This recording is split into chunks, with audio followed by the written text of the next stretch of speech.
Brian and Heidi Erickson. We are at 10 Foundry Street here in Medfield. Uh, that's our house. It's a 1984, 3,500 square foot house. We have done quite a bit of upgrades since we moved in to try to make it a more efficient house. We went through Mass Save and a whole bunch of other initiatives to try to figure out best ways to sort of make the most with what we had, and decided in 2020 that the next logical step for us is to add solar. At the time, what you see in the picture is not what our front yard looked like. We used to have an entire front yard of pine trees. So our first system, we expected to not cover all of our electrical needs, but we wanted to minimize as much of our carbon footprint as we possibly could. So what we did is we added what we have this system one. Provider is Sunrun, and they put in a roughly 9.8 kilowatt system.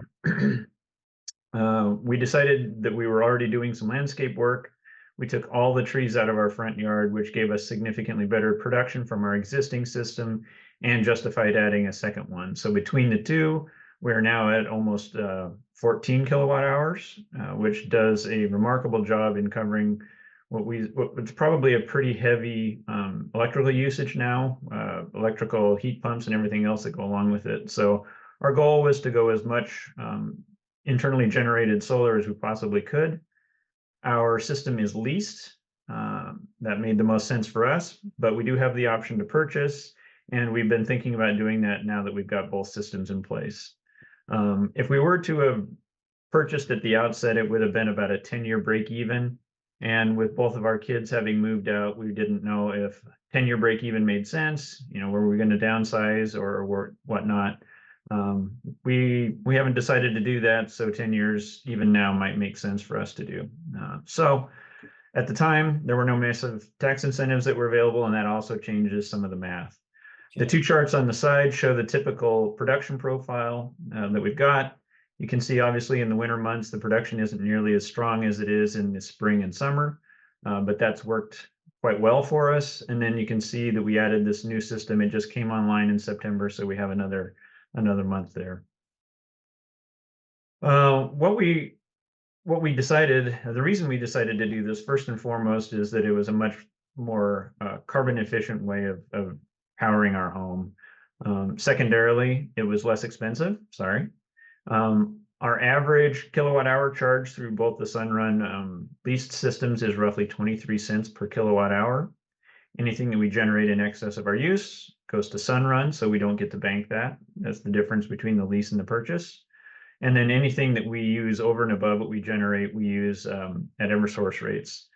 We did opt into the 100% solar on the Medfield Community Electric. So even though we may not have full generation on our own panels, we are 100% solar powered, which made us feel both really good and that too was a cost benefit over the existing Eversource rates. If we had the summer generation year round, it would be enough to run the entire house. So having that supplemental solar, makes a ton of sense for us. A couple things to consider.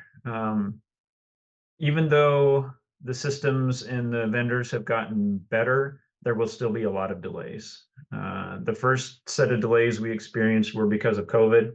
There was shortages on equipment, there were shortages on installation teams, etc. But once we got the panels on, there was another set of delays between the installation and the inspection. And then finally, there has been on both systems a delay in the inspection and turn on. And I would say that it's probably been averaging out about 2 months of delay between when we said let's go and when we actually start production. So keep that in mind. I think it's certainly worth the delays that we experienced, but there will be delays. Another thing we found out sort of the hard way is that it was pretty expensive for us. We had to put a new roof on after the fact, so it cost us money to have them come out, take the panels down, and then reinstall them. I think several programs now will help you evaluate your roof quality and whether you should replace it before you put it on, and some of them give you incentives, and they will actually potentially pay for a new roof before they put them on. But that's differs by vendor, so think of that. And then the last thing is, if you have the ability to choose where your meters are going to be placed on your house, that's a big consideration. I'm going to slide back to the very front picture of the house and see a little bit. Our panel meters are right here in the front. So our next plan for landscaping is to do something to sort of cover those up. Again, that's a minor issue, but if you can put everything on the back side of your house, that solves that for you as well. But all in all, we've been extremely happy with it. It's generated more electricity than it was rated for, and we would absolutely do it again.